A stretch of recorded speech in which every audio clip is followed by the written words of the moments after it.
I told a friend of mine about using these old filters as carbon resistors. This is a carbon element. The conversation was revolving around shunts and the possibility of using one of these as a shunt. This particular one happens to read, let me double check that.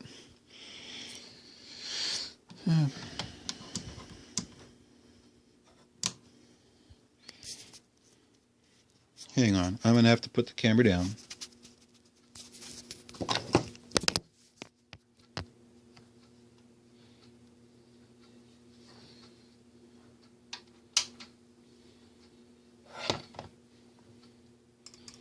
From end to end,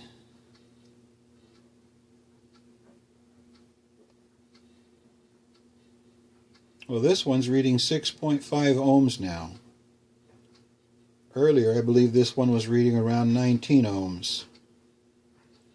I don't know what's changed. Maybe it's the way I'm making contact. Okay, contacting it this way, I'm seeing 22 ohms. Contacting it this way on these wires that I've wrapped around the carbon,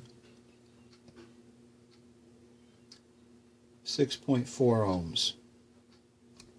Okay. So, the question was, what kind of dramatic sparks will I see? I have a 13.8 volt supply and I have a regular automotive bulb. As you can see, that's the full brightness. It's full brightness because I'm touching it to the wire. But as I slide it down, the carbon element, you can see it gets dimmer. So I'm using this as a giant variable resistor.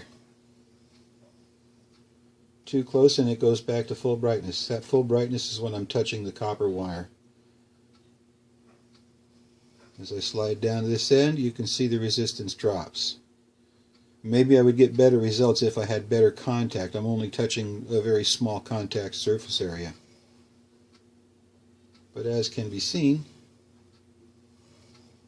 this is changing its brightness.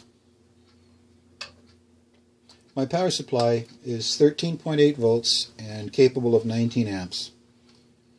And no spitzing, sparksing, no finger poking, no problems.